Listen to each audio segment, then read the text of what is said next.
VD. Satheesan നയിക്കുന്ന UDF government. അപ്പം അതിന് ചില അജണ്ടകളുണ്ട്, ചില കാര്യങ്ങൾ, ചില ഷാഡോ ബോക്സ് അത് മാറ്റേണ്ടത് ആവശ്യമുണ്ട്. ഇപ്പം ഈ യൂത്ത് കോൺഗ്രസിൻ്റെയും KSUക്കാരും കറുപ്പ് കൂടി കാണിച്ച് ചില പോലീസുകാർക്കെതിരെ ഞങ്ങൾ പകരം വിട്ടു എന്നൊക്കെ സതീശൻ പറഞ്ഞു. അതൊക്കെ അതിൻ്റെ ഒരു ചെറിയ പാർട്ട് മാത്രമേ ഉള്ളൂ. പക്ഷെ കേരളത്തിൻ്റെയും ഇവിടുത്തെ മുസ്ലിം ലീഗിൻ്റെയും മുസ്ലിം സംഘടനകളുടെയും അവർക്കൊരു അജണ്ടയുണ്ട് ഇതിനകത്ത്. അതായത് കേരളത്തിൻ്റെ മുൻ DGP TP സെൻകുമാർ, അദ്ദേഹം ADGP ഇൻ്റലിജൻസ് ആയിരുന്ന സമയത്ത് അദ്ദേഹം ഒരു റിപ്പോർട്ടുണ്ടാക്കി. ആ റിപ്പോർട്ട് പറയുന്നത് കേരളത്തിൽ ലവ് ജിഹാദുണ്ട്. അതായത് മറ്റ് മതസ്ഥരുള്ള ക്രിസ്ത്യൻ, ഹിന്ദു മതത്തിലുള്ള മതവിശ്വാസി പെൺകുട്ടികളെ ചില മുസ്ലിം തീവ്രവാദികൾ അടിച്ചുകൊണ്ടു പോകുന്നു. അവരെ വിദേശത്ത് കൊണ്ട് ട്രെയിൻ ചെയ്ത് അവരെ ഭീകര ബോംബുകളാക്കുന്നു. അത് വ്യാപകമായിട്ട് ഉണ്ടാകുന്നു. അപ്പോൾ അതിനൊരു കോയിൻ ചെയ്ത ഇൻ്റർവ്യൂ ഈ കേരള കൗമുദി കൂടാണ് ഇത് വലിയ സംഭവമായിട്ട് വരുന്നത്. പക്ഷേ ഇതിൻ്റെ റിപ്പോർട്ട് തയ്യാറാക്കിയത് ഈ TP സെൻകുമാർ തന്നെയാണ്, സംശയമില്ലാത്ത കാര്യമാണ്. കാരണം അദ്ദേഹം തന്നെ പറയുന്നുണ്ട് ഈ റിപ്പോർട്ട് അദ്ദേഹത്തിൻ്റെ ഒരു കുട്ടിയാണ് ഈ റിപ്പോർട്ട്. ഇപ്പം ഈ റിപ്പോർട്ട് എന്ന് പറയുന്നത് അതിൻ്റെ യഥാർത്ഥ ഉദ്ദേശം എന്തായിരുന്നു എന്ന് ഈ പറയുന്ന വി.ഡി. സതീശൻ ഗവൺമെൻറ്റിനും മുസ്ലിം ലീഗിനും അതേപോലെ മുസ്ലിം സംഘടനകൾക്കും ഒക്കെ അറിയുവാൻ താല്പര്യമുണ്ട്. ഈ കേസ് 100% റീഓപ്പൺ ചെയ്യും, റിവ്യൂ വെക്കും. ഈ സംഭവം ഒരു റിട്ടയർഡ് IPS ഓഫീസർ, അദ്ദേഹം റിട്ടയറായി 10 വർഷമായി. അതായത് പിണറായി വിജയൻ ഇരുന്ന സമയത്താണ് ഇദ്ദേഹം റിട്ടയർ ആവുന്നത്. അതിനുശേഷം ഒരു കാരണം UDF അധികാരത്തിൽ വന്നില്ല. പക്ഷേ ഈ കേരള സ്റ്റോറി, അതായത് Kerala story 1, Kerala story 2, love jihad എന്ന് പറയുന്നത് ഇന്ത്യ മുഴുവനും കേരളത്തെ മോശമായിട്ട് അങ്ങ് മാറ്റിയെടുത്തു. അതുണ്ടായ സംഭവം തന്നെയാണ്. അപ്പോൾ ഇവിടുത്തെ മുസ്ലിം കമ്മ്യൂണിറ്റിക്കും മുസ്ലിം ലീഗിനും താല്പര്യമുണ്ട് എന്താണ് ഈ റിപ്പോർട്ടിൻ്റെ ബേസ് അതറിയുവാൻ. കാരണം ഇതിനകത്ത് ഗവൺമെൻറ് ഓഫ് ഇന്ത്യയിലാണെങ്കിൽ സ്റ്റേറ്റ് ഗവൺമെൻറ് പോലീസിനും ഇതിനുള്ള പരമാധികാരമുണ്ട്. കാരണം ഇതിൻ്റെ എവിഡൻസ് എന്താണ്, എന്തിൻ്റെ പേരിലാണ് റിപ്പോർട്ട് ഉണ്ടാക്കിയത്, എന്തായിരുന്നു ഇതിൻ്റെ പിറകിലുണ്ടായ കാരണം, പുതിയ തെളിവുകൾ എന്തൊക്കെയാണ്. ഇതൊക്കെ വെച്ചുകൊണ്ട് ഈ കേസ് റീഓപ്പൺ ചെയ്യുമ്പോഴും മനസ്സിലാക്കുക ഇതിനകത്ത് അടിസ്ഥാനപരമായിട്ട് ഗവൺമെൻറ്റിന് അഡ്വാൻറ്റേജ് ഉണ്ട്. അതായത് BJP ഭരിക്കുന്ന സെൻട്രൽ ഗവൺമെൻറ്റിൽ മിനിസ്ട്രി ഓഫ് ഹോമിൽ പാർലമെൻറ്റിൽ ക്വസ്റ്റ്യൻ ഉണ്ടായിട്ടുണ്ട് 7-8 പ്രാവശ്യം പല രീതിയിൽ. അപ്പോൾ ഈ ക്വസ്റ്റ്യനൊക്കെ ഉണ്ടാകുമ്പോൾ ഈ കേരളത്തിലെ ലവ് ജിഹാദും ADGP ഇൻ്റലിജൻസും കേരള പോലീസും തന്ന റിപ്പോർട്ട് ഇത് പൂർണ്ണമായിട്ടും കേന്ദ്ര സർക്കാർ, അതായത് ഹോം മിനിസ്റ്റർ തള്ളിക്കളഞ്ഞു. അപ്പോൾ ഹോം മിനിസ്റ്റർ തള്ളി, അതൊരു പ്രൂഫ് തന്നെയാണ്, കോൺക്രീറ്റ് പ്രൂഫ് തന്നെയാണ്. പിന്നെ എന്തിൻ്റെ പേരിലാണ് ഇങ്ങനെ റിപ്പോർട്ട് ഉണ്ടാക്കിയിട്ട് ഇത് ലീക്കാക്കിയിട്ട് കേരളത്തെ അപമാനിച്ചു? ഉറപ്പായിട്ടും കേരളത്തിലെ മുസ്ലിം സംഘടനകൾക്ക് ഇതിനകത്ത് കൈകഴുകാൻ പറ്റിയ അവസരം കൂടിയാണ്. കാരണം ഇത് മുഴുവനും ഫാബ്രിക്കേറ്റഡ് ആണ്, പൊളിറ്റിക്കലി മോട്ടിവേറ്റഡ് ആണ്. മറ്റേതോ പൊളിറ്റിക്കൽ പാർട്ടിക്ക് വേണ്ടി, അതായത് ഹെയ്റ്റ് ക്യാമ്പയിൻ്റെ പാർട്ടായിട്ട് ഇത് ഉണ്ടാക്കിയെടുത്തതാണ്.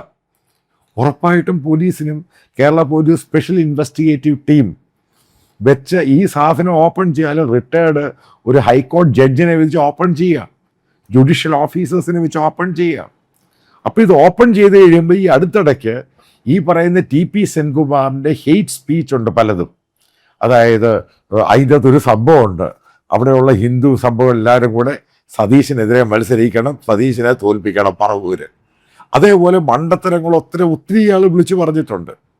ഒരു മനസ്സിലാക്കേണ്ടതാണ്, ഒരു സർക്കാർ ഉദ്യോഗസ്ഥൻ റിട്ടയർ ആയി കഴിഞ്ഞാൽ മനസ്സിലാക്കുക ഈ പറയുന്ന തലത്തിലോട്ടൊന്നും പോകാൻ പറ്റത്തില്ല. അങ്ങനെ പോകുകയായിരുന്നുവെങ്കിൽ നിങ്ങൾ ആലോചിച്ച് നോക്കണം, ഇന്ത്യയിൽ പല IPSഉം IAS ഒഫീഷ്യൽസും റിട്ടയർമെൻറ്റ് ശേഷം അതേപോലെ VRS ഒക്കെ ഇരുന്നിട്ട് അവർ രാഷ്ട്രീയത്തിൽ വന്നിട്ട് അവർക്കെന്ത് ഇതൊന്നും പറയാൻ അറിയാത്ത കാര്യമാണ്. അവർക്ക് ഇതേപോലെ 100 കാര്യങ്ങൾ പറയാൻ സാധിക്കും. ചെയ്തതും പറയാം, ചെയ്യാത്തതും പറയാം. അതായത് ഇതേപോലെ ഹെയ്റ്റ് സംഭവങ്ങൾ അവർക്ക് ഇഷ്ടം പോലെ ഉണ്ടാക്കിയെടുക്കാം. എന്തുകൊണ്ടാണ്? അവർക്കറിയാം ഈ സംഭവം റീഓപ്പൺ ചെയ്യാം. ഈ കേസുകളൊക്കെ റീഓപ്പൺ ചെയ്ത് ശിക്ഷിച്ച പല കേസുകളും ഇന്ത്യയിലുണ്ട്. ഇത് പിന്നെ ഹൈക്കോടതിയിലും സുപ്രീം കോടതിയിലൊക്കെ പോയി കഴിഞ്ഞാൽ ഇത് പിന്നെ സെൻകുമാറിൻ്റെ വെടി അങ്ങ് തീർത്തു കൊടുക്കും. കാരണം ഈ തെളിവുകളുമായിട്ട് പോകണം. ഇത് ചെറിയ കടമ. ആദ്യം ഒരു ഇൻവെസ്റ്റിഗേഷൻ നടക്കും. ഇത് പിന്നെ കോർട്ടിൽ ഫയൽ ചെയ്യും. അയാളുടെ ലൈഫ് മരിക്കുന്നിടം വരെ ഈ കേസിൻ്റെ പുറകിൽ അങ്ങ് നടക്കും. ഓരോ കേസുകളായിട്ട് അതിൻ്റെ പുറകെ. കാരണം ഇവർ ഈ കാര്യം, ലീഗും ഈ സതീശനും ഈ കാര്യം സെൻകുമാറിനെ വെറുതെ വിടത്തില്ല. അവരിത് കോയിൻ ചെയ്തിരിക്കുകയാണ്. അധികാരത്തിൽ വന്ന് വരുമ്പോൾ ഈ അടിപിടി എന്നൊക്കെ പോലീസുകാരുടെയൊക്കെ ചെറിയ ഇഷ്യൂ ആണ്. അതൊന്നും വലിയ ഇഷ്യൂ ഒന്നുമല്ല. പക്ഷെ സെൻകുമാറിനെ പണിഷ് ചെയ്യുക ഇവരുടെ അജണ്ട തന്നെയായിരിക്കും. സെൻകുമാറിൻ്റെ വാ മൂടുക, അയാളെ നശിപ്പിക്കുക, അയാളെ നാണം കെടുത്തുക. ആ ഒരു സന്ദർഭത്തിൽ, അതായത് കേന്ദ്രത്തിൽ അധികാരത്തിലിരിക്കുന്ന BJPക്ക് ഈ ഒരു സന്ദർഭത്തിൽ പ്രൊട്ടക്റ്റ് ചെയ്യാൻ പറ്റത്തില്ല. കാരണം അവർ ഡിഫൻസിലാണ്. അതായത് കേന്ദ്ര സർക്കാർ ഇന്ത്യൻ പാർലമെൻറ്റിൽ പറഞ്ഞിട്ടുണ്ട് ഇങ്ങനൊരു സംഭവം ഉണ്ടായിട്ടില്ല. പിന്നെ എങ്ങനെ ഡിഫെൻസ് ചെയ്യാൻ പറ്റും? വിശ്വ ഹിന്ദു പരിഷത്തിന് ഡിഫെൻസ് ചെയ്യാൻ പറ്റുമോ? കാരണം ഇത് കോൺസ്റ്റിറ്റ്യൂഷൻ ഓഫ് ഇന്ത്യക്കകത്ത് ഇന്ത്യൻ ഭരണഘടനയെ പറയുന്ന രീതിയിലോ ഇന്ത്യൻ IPC അനുസരിച്ചിട്ടാണ് കേസ് രജിസ്റ്റർ ചെയ്തിരിക്കുന്നത്. പിന്നെ നല്ല ലോയേഴ്സിനെയൊക്കെ വെച്ച് ഓരോ കാര്യങ്ങൾ പറയാം. പക്ഷെ സെൻകുമാറിന് ഈ പറയുന്ന സതീശൻ ഗവൺമെൻറ് ചെയ്യാൻ പോകുന്നത് വലിയ രീതിയിൽ അയാളുടെ അണ്ടകടാഹം കീറി അങ്ങ് എടുക്കും. കാരണം ഇത് നേരത്തെ മുതൽ ഇവരുടെ ഇടയ്ക്കുള്ള സംസാരമാണ്. അതായത് കേരളത്തിൻ്റെ ഇമേജ് മോശമാക്കി, കേരളത്തിൻ്റെ ഹിന്ദു, ക്രിസ്ത്യൻ, മുസ്ലിം അവരുടെ ആ സഹിഷ്ണുതയോട് ജീവിക്കുന്ന അന്തരീക്ഷം മോശമാക്കാൻ വേണ്ടി ഈ റിപ്പോർട്ട് കാരണമായി. അതിനുശേഷം കേരളത്തിൽ ഇത്രമാത്രം സ്പർദ്ധ ഉണ്ടാകാനിടയായി. കാത്തലിക് സഭയുടെ പല അച്ഛന്മാരും ഈ റിപ്പോർട്ട് എടുത്തിട്ട് അവരും പലതും പറയാൻ തുടങ്ങി. ഇതൊക്കെ കാരണങ്ങളാണ്. അതായത് മനസ്സിലാക്കുക, സെൻകുമാറിന് നല്ല കാലമല്ല, അയാളുടെ കഷ്ടകാലം തുടങ്ങാൻ പോവുക. അയാളുടെ DGPയുടെ ആ ലെവലല്ല, ഇയാൾ അക്യൂസ്ഡ് ആണ്. അതായത് തെറ്റുകാരനാണ്, കുറ്റക്കാരനാണ്. അയാൾ DGP ആയിരുന്നു കേരള പോലീസിൽ. ആ പോലീസിൻ്റെ സ്പെഷ്യൽ ഇൻവെസ്റ്റിഗേറ്റീവ് ടീം അയാൾക്കെതിരെ ഇൻവെസ്റ്റിഗേറ്റ് ചെയ്യുമ്പോൾ അജണ്ട വെച്ച് തന്നെയായിരിക്കും ചെയ്യുന്നത്. അയാളെ എങ്ങനെങ്കിലും കൊടുക്കുക. അയാൾക്കും അറിയാം അയാൾ ഈ പോലീസ് സർവീസിലൊക്കെ ഇരുന്നയാണ്. ഇതിനെ അങ്ങ് കൊടുക്കുക എന്ന് പറഞ്ഞാൽ അവരുടെ അജണ്ടയായിരിക്കും. പിന്നെ കോർട്ടിലോട്ട്, പിന്നെ അത് കേസുകൾ ഇങ്ങനെ പറഞ്ഞങ്ങ് പോകണം. അതായത് പഴയ പോലെ സെൻകുമാറിന് വ്ലോഗൊന്നും ചെയ്ത് ഈ പെർസെൻറ്റേജ് ആ പെർസെൻറ്റേജ്, ന്യൂനപക്ഷങ്ങൾക്ക് ഇത്ര, ക്രിസ്ത്യാനിക്ക് ഇത്ര, ഈ സംഭവങ്ങൾ കുറച്ച് നാളത്തേക്ക് അങ്ങ് തടയാൻ സാധിക്കും. അതേപോലെ കേരളത്തിൻ്റെ ഒരു ഇമേജ് റീബിൽഡിങ്ങിൻ്റെ ആവശ്യമുണ്ട്.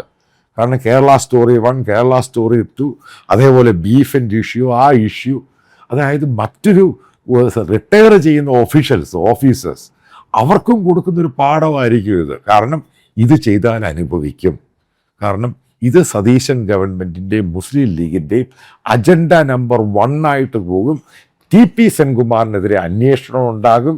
കോർട്ടിൽ കൊണ്ടുപോയി ചിലപ്പോൾ അവർ ഭരിക്കുന്ന സമയത്ത് അയാളെ പണിഷും ചെയ്യും.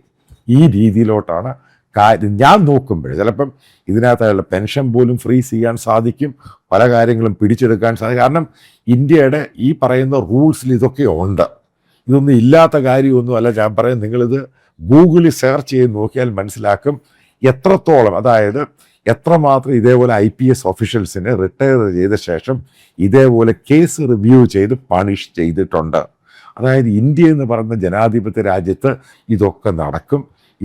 അത് അസ്വാഭാവികം, അസാധാരണമൊന്നുമല്ല. ഇതൊരു നാച്ചുറൽ കോഴ്സ് ഓഫ് ആക്ഷനാണ്. ആ ഒരു അവസരം, അതായത് സെൻകുമാറിനെ അക്യൂസ് ചെയ്യുന്നൊരവസരം ഈ വരുന്ന ഈ സതീശൻ ഗവൺമെൻറ് ഒരു കാരണവശാലും പാഴാക്കുകയുമില്ല.